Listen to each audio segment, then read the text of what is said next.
તો હેલો મિત્રો, કેમ છો? તો આજે આ છાણિયું ખાતર છે, આનો ઇસ્તેમાલ કઈ કરે છે હું તમને બતાવું.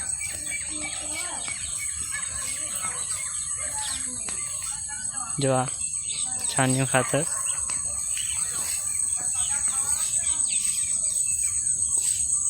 પ્યોર ઓરિજિનલ ખાતર આને કહેવાય છે મિત્રો. તો મિત્રો કેમ છો બધા? તો હું આજે તમને બતાવું ખાતરનો ઇસ્તેમાલ ક્યાં ક્યાં કરે છે. છાણિયું ખાતર જે છે તે તો હું તમને બતાવું છાણિયું ખાતર અમારું. તો મિત્રો આવી ગયા આપણે આપણા ખેતરમાં જ્યાં અમે છાણિયું ખાતર નાખ્યું છે તે જગ્યાએ. હું તમને બતાવું કે એ ખાતર કેવી રીતે અમે નાખ્યું છે તે અને તેનો ઇસ્તેમાલ કઈ જગ્યાએ થાય છે તે. તો ચાલો બતાવો તમને છાણિયું ખાતર નાખ્યું છે તે તો અમારા ખેતરમાં. તો મિત્રો આ નાખ્યું છે અમે અમારા ખેતરમાં. પાછળ દેખાય છે તમને પટ્ટા કારા તો એ છાણિયું ખાતર નાખ્યું છે અમે ટ્રેક્ટરથી નાખ્યું છે તે. તો હું તમને ફૂલ વિડીયો બતાવો પાછળનો કેમેરો કરીને. તો મિત્રો જુઓ તમને હું બતાવું.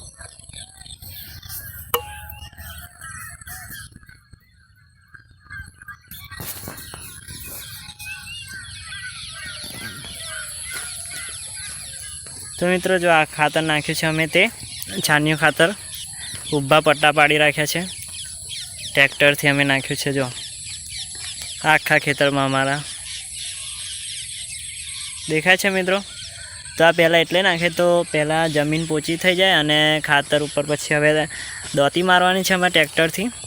તો પહેલાં બધે ખાતર પસરાઈ જાય ને એટલા માટે અમે આવી રીતે નાખ્યું છે ખાતર. અને હા મિત્રો આ ખાતર છોડવામાં ગમે ત્યાં ગલોડી ના છોડવામાં કે ગમે તે આપણે નાખવાથી આપણા ખેતરને બી ફાયદો થાય છે અને આપણે પાક પણ સારો ઉતરે છે મિત્રો. આવી રીતે અમે આ ખેતરમાં નાખ્યું છે જો આખા ખેતરમાં. તો તમારે પણ નાખવાનું હોય તો તમે પણ નાખજો. અને હા અમારું આ દેશી ખાતર કહેવાય આને. જો મિત્રો હું તમને બતાવું એકદમ પ્યોર જો કશી મિલાવટ નહીં અને આપણા ગાય ભેંસોનું ગોબરનું આ છાણિયું ખાતર કહે છે તે. તો જો આ મિત્રો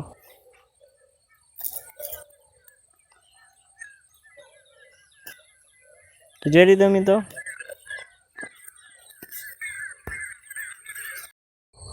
તો મિત્રો વિડીયો ગમે તો લાઈક સબસ્ક્રાઈબ જરૂર કરજો અને હા કોમેન્ટ જરૂર કરજો મિત્રો. તો મળીશું હવે આગલા વ્લોગમાં.